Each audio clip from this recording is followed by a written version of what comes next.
Rates are being cut in the next 2 months after travel restrictions affected bookings. The airline says the decision's been driven by uncertainty over coronavirus rates in some European countries. A cross-party group of MPs want immediate action to protect people at risk of homelessness.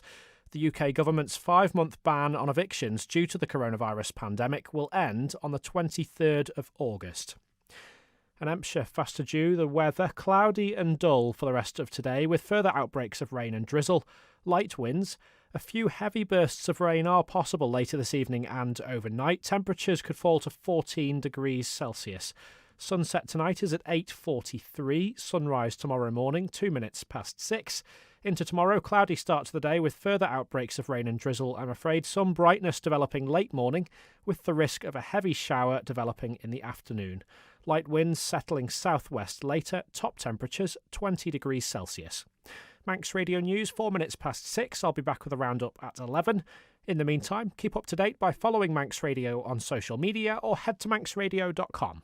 The Taste the Difference range by Sainsbury's. In almost every aisle and new arrivals all the time. Taste the difference. Only at ShopRite. Proudly locally owned. For home appliances, it has to be Waltons.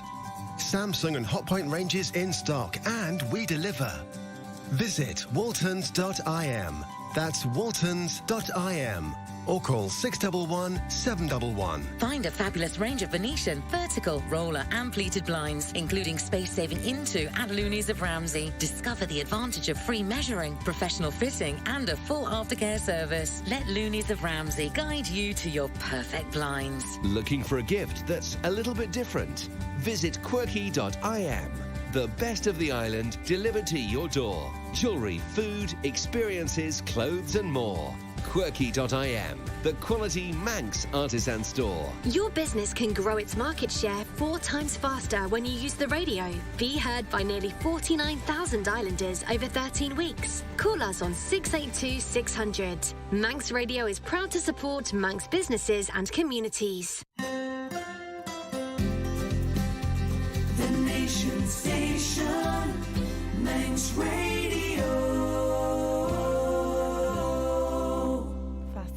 Good evening. I'm Alex Watton and you're listening to a live edition of Agenda Tonight, a Douglas South by-election special. It's the first of 2 programmes, the second at the same time next week, hearing from the candidates in person. So there are 10 in total, the most an island by-election has ever seen. So we've split them down the middle and we'll be speaking to 5 candidates this evening, the other 5 next Monday. And it's been done alphabetically. So joining me this evening are Anthony Allen, Pamela Burney Malarkey, Claire Christian, Ian Clanton and David Fowler. We're also live streaming on Facebook and YouTube, and this programme will be available after the broadcast as a podcast. So to begin, because we've got a lot to fit in this evening, each person is going to introduce themselves with a short opening statement about who they are, why they want your vote on the 27th of August. So let's get started with Anthony Allen. Good evening. My name's Anthony Allen. I'm standing in this election to represent all the people of Douglas South. I have a combination of 30 years business experience and 4 years local government experience. I believe the two combined put me in a strong position to represent the people well in these times that we find ourselves in now and also in the future. Pamela Burney Malarkey. I'm Pamela Burney Malarkey. I'm standing for the people of Douglas South as an independent candidate. I do so with inspiration and pride. Having listened to constituents, they know that I will take their voice to Timbold and use my professional skills to achieve results. Top 3 priorities or area of concern for constituents following discussions are affordable housing for all, given regard to the forthcoming all-island strategy for affordable housing, the care review of spending and funding. We must look to the Jonathan Michael independent review that was undertaken for our healthcare system. Thirdly, economic diversification and employment. With 30 years accounting, project management and compliance skills, I can challenge and influence in Timbold. Claire Christian. Hi, my name is Claire Christian. My proven track record helping thousands of workers during COVID-19 is a testament to my resolve and determination to do what is right. and to build a vibrant community where a hard worker can be successful and thrive in a flourishing economy. To stimulate our economy, we must protect Manx jobs, build a skilled first-class workforce, and explore new sectors to start up or relocate. Attract our talent back to the island and encourage external investment. We need to put more money back into the pockets of the islanders to further support and stimulate our economy. We've got to reduce the cost of living by encouraging cheaper renewable energy, scrutinising our fuel and energy suppliers, and supporting our young families by implementing shared parental leave. We need to review the preschool credit system so that it matches increasing nursery fees, and have a focus on investment in our schools. Our teachers are paramount, and they need to be rewarded, and we need to give our teachers time to teach. I'm the candidate who is proactively helping the constituents of Douglas South now, helping people with travelling to and from the UK for medical care, supporting families to claim social security and income support for care home costs, improving communication for Spring Valley residents, challenging the DOI on local bus routes and timetables. And I won't take no for an answer. And I do believe that one person can make a change and shape policy. Thank you. Ian Clanton. Hello, Douglas South. I'm known as Ian James Clanton. I'm also known as H in the Soul. And I do believe that right now, in our island's very tumultuous present, that we have to find a candidate that's actually able to challenge the halls of Tynwald. For more than 1,000 years, our ancient parliament has found ways of connecting to the people, and more so than ever in the over 6 months that Douglas South has been without its appropriate representation. We have a massive backlog of challenges and issues that we need to address. I do believe more than ever that each and every one of us wants someone that we know is a champion, someone who will not quake or fail when they find themselves in a difficult situation. We have all felt that, specifically during COVID-19 and especially during the Brexit situation with the United Kingdom. I am the only candidate that stepped up first after the unfortunate death of our dear Bill Malarkey in March, to ensure that our representation within Tynwald would actually be seen. I'm also the youngest. I'm here to champion the views of the young and to ensure that each and every person that is here on the Isle of Man has a voice. Although my voice is new, it is one that is very vital, and I depend on you, Douglas South, to make the right decision and to challenge the institutional collapse where we're in at the moment. Not only Brexit and not only COVID-19, it's time that we become a lot more ambitious to represent the views of all people, especially our most vulnerable. And last but not least, David Fowler. Hello, I'm David Fowler. I believe I'm the right candidate. I've got passion and energy to look after the people, the environment, and the economy, and I've lived in the constituency for over 10 years, and I know a lot of the problems that are here, and I think I've got the right solutions to solve things. And I think I've just got great tenacious grit, determination and energy to get things done from day one, you know. Okay, well, let's dive into some of those, because obviously we've got quite a busy studio this evening. So again, we'll go with alphabetically because it's just a bit easier. So starting and going back to Mr. Allen, you mentioned in your opening statement that you've been a commissioner for 4 years. And that's in Onken, of course. So drawing on the fact that this is a Douglas South by-election, what do people in Onken think about you trying to be an MHK for a different constituency?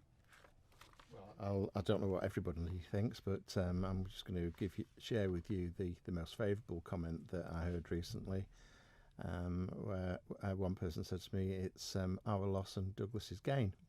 And I was quite flattered by that. I think for me, having served the people well in Onken for the last 4 years, it's a natural progression for me to go from local government to national government, having built up 4 years of substantial experience not only doing surgeries but meetings and helping people along the way. I understand how government works both locally and nationally. It's a great opportunity for me, if I am elected, to serve the people of Douglas South well, with speed. And well, you did stand, of course, in 2016 as an Onken candidate. So did you not want to wait 1 year and go for the general election?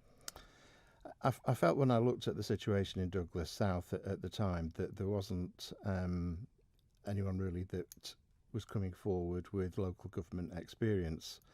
My personal opinion is that one of the best routes into government is to serve your apprenticeship as a commissioner or a councillor, and then go into government that way. And I felt that having served my apprenticeship, I would take the opportunity to see whether or not the people of Douglas South were ready to embrace me, and I would in turn do a good job for them going forward. You've mentioned in your manifesto that you'd like to use your experience as a businessman to create more job opportunities and grow the economy. How do you hope to do that? A couple of ways. One way is that the government currently does invest in existing businesses, and the government through the DFE does look to encourage new businesses to relocate to the island. I feel that at the moment the application process is quite rigid and is quite off-putting to a lot of people. I think there should be more open-mindedness in that, and there should be an ease of the application process. Also, in tandem with that, there should be further investment in terms of training. I think that our existing population would like to take advantage of that if that opportunity was available. Upskilling in today's environment is going to be very, very important. The jobs that people thought were there for life is no longer the case. And I think people are looking for opportunities, whether they are young or old, and that has to be led by government investment. Okay. Well, moving down the line, because as I say, we are short on time. Pamela Burney-Malarkey. Now, this may be a tough question, but how much of an advantage does the Malarkey name give you in Douglas South?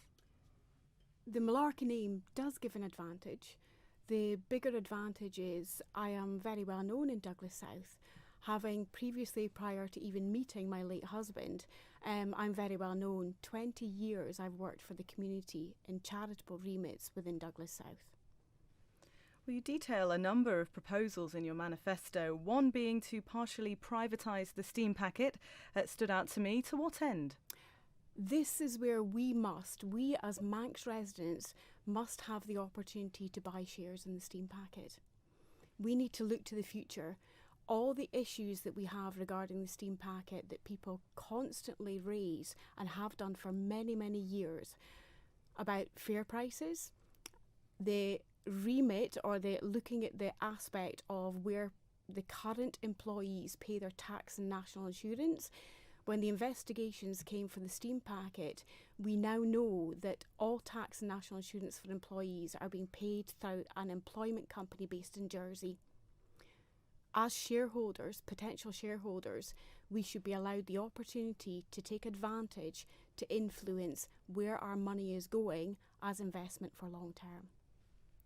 You've also called for more funds for the health service, drawing on the Sir Jonathan Michael report that you mentioned in your opening statement. Where do you find that money? Because it is an area that is constantly, what we're told, is underfunded. It's underfunded. It's not overspent, our health service.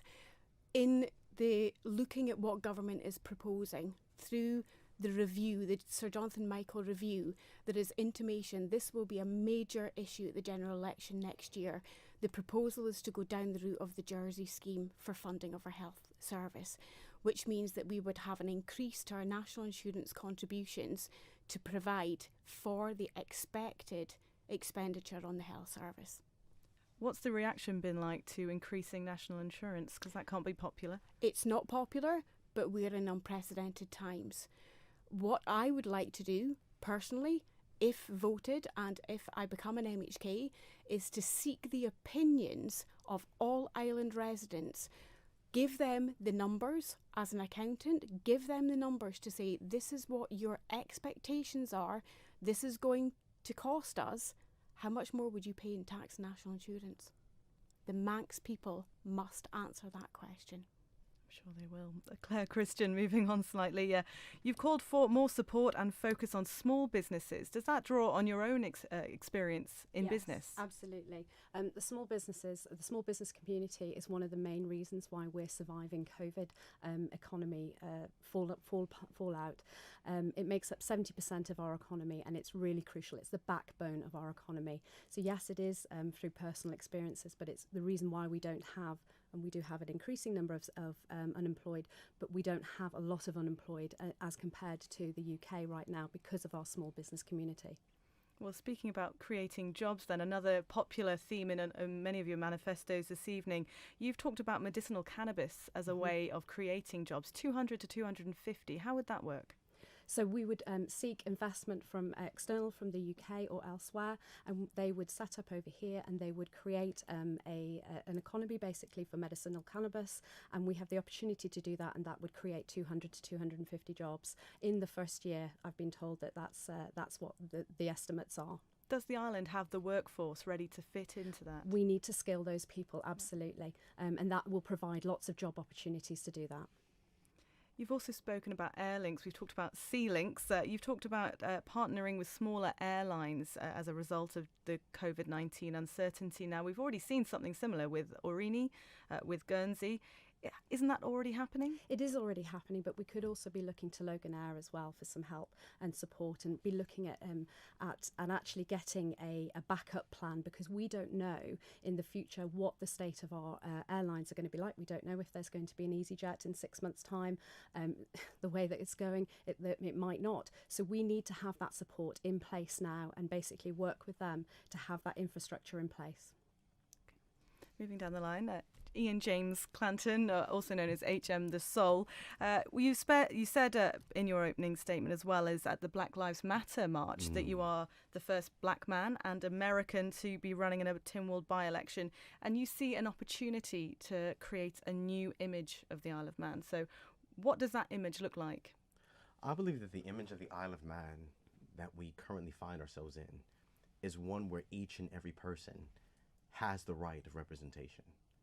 As I said before, the Isle of Man for a long time has had several voices, not only just ethnic minorities, but people from all around the world. I think that we forget that the Isle of Man was a powerful naval force. It had an influence over several countries, and many of those individuals came here to our island. Their stories were never told. Their voices were never heard. Had it not been for the imprisonment of James Brown in the 1860s, the Isle of Man would not have found itself in the situation where all of us as candidates can sit in a room and have an election, a general election, an election for people. I know that this is a by-election, but had it not been for that individual's imprisonment, we would not be in this room right now able to have and discuss and to talk about the issues that we find as Manx individuals living here on the Isle of Man as a key and important part to who we see as our leaders. The second thing to that is the fact that I am a different type of candidate. I'm the very first individual to run as openly LGBTQ+.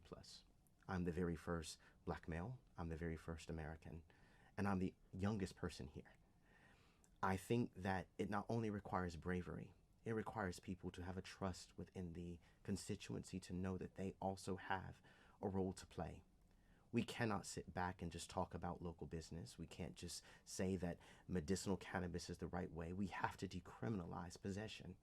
There are so many people here that are unrepresented, that do not have a voice. So you support recreational cannabis? 100%.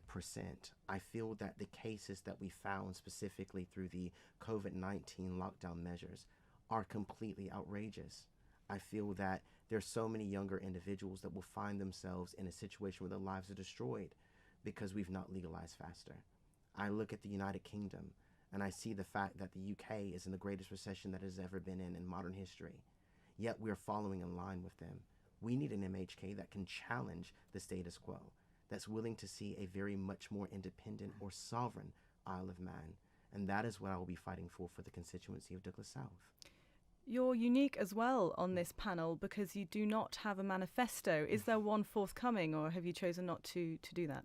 I've waited. It's been part of my strategy.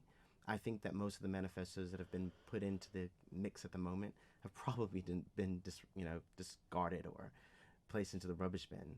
I want to wait a little bit longer, form those relationships as I've been doing for the past 5 years. I'm not just a candidate out here just to speak about what I believe is great for the Isle of Man. These 5 years I've been on the island, actually 6 years now, I have focused on energy independence. I have focused on international trade, and I have focused on university education. And I think that that's one of the key things about my manifesto, which makes it unique. It's not just something that's out there to make people feel good and make them think that I'm only interested in it from an election. I will continue to fight for these things if elected and if not. Well, just touching on university education, we do have a University College Isle of Man here. So why is that a priority to build a separate facility that would cost millions? The University College Isle of Man still sees itself as an institution which relies on the University of Chester for university granting degrees. If the Isle of Man had a proper university, it would be able to ensure that our young people would have an all paid for expense of education, which is their right here on the island, and not have to risk themselves going to the country that is the worst impacted per capita in the world in order to grant them a university degree. I think that it's time that the Isle of Man, specifically our government, take responsibility. A university should have been built here. I mean, we have so much money that goes through the Isle of Man, and how is it the fact that none of this actually gets spent on university education? There are many individuals here on student debts. There are many people that can't actually come back to the Isle of Man because the workforce or even local businesses are not supportive enough for them to come back. Why would you come back if you have a degree in maritime sciences or in any type of degree that is not offered here on the Isle of Man when there are no businesses here to support you? We need a candidate that can actually create jobs. We need someone that can create new sectors, and we need someone that can go offshore and find outside investment. I am the only candidate out of the other 9 who can freely travel back and forth to America, which is the largest GDP in the world, and ensure that permanent trade links can occur here for the Isle of Man for each and every person. Okay, moving on, because as I say, we don't have much more time, but 5 minutes left, so we'll try and get through some closing statements as well. But David Fowler, you also ran in 2016, and in your manifesto, you touch on a number of points, one being some concerns around nurses at the hospital. Could you explain what those concerns are? Yes, well, I learnt this back in 2016 at the hustings meeting, actually. Apparently the nurses are banned from doing overtime here and in the UK. And we're bringing in nurses, agency nurses, at up to £75 an hour. I did put those points to the health minister himself, actually, who got back to me today to say that that's not the case, that nurses are not banned from doing overtime. They can be limited by their line manager to how many hours or how much overtime they can do, which could impact their excessive working. I mean, I have heard since then that they're on a limited contract of something like between 35 and 40 hours, and then apparently they have to work on the bank, which is a lot poorer deal, and maybe that some of them aren't taking up the work because it's not as good, you know.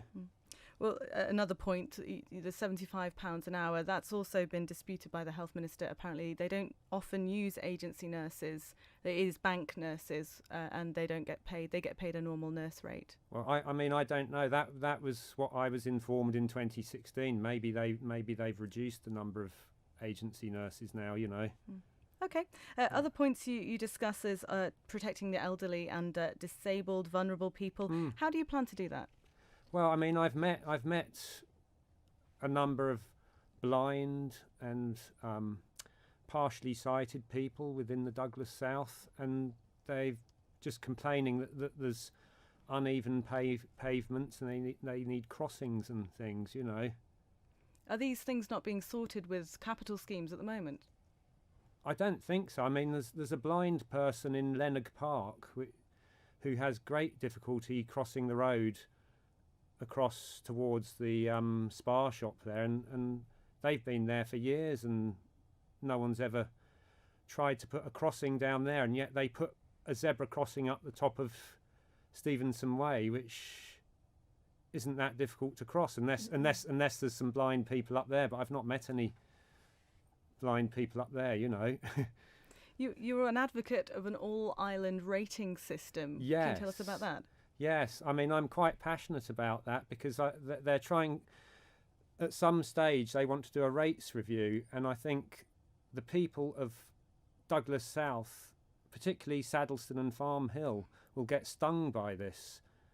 You know, a banding system like the UK, they have discussed all island rates before, and I think the problem is a lot of the MHKs outside of Douglas want to keep their cheap rates bills, but I have thought of a twist on this which might sway the vote and get something done, to maybe have a 2-island rating system. So we have the bottom half of the island is a Douglas rate, and the top half would be a Ramsey rate. So people living up in the top of the island couldn't complain that they were paying for the Douglas services if they don't go down there and use them, you know. Okay. Well, thank you very much. I thought we would right. have some time for some closing statements, but sadly we have completely run out of time. However, I will just finish by saying thank you to everybody for joining us this evening. As I say, this will be available as a podcast after broadcast. It'll also be available as a video on our YouTube channel and Facebook page, and you can listen in as well for the next week's live programme, which will be at the same time, 6 o'clock or just after the news. We'll be speaking to the remaining 5 candidates there. For now, then, we will be handing over to Greatest Hits, where there's going to be a change of lineup. It's George Ferguson in the chair this evening. For now, then, have a very good evening.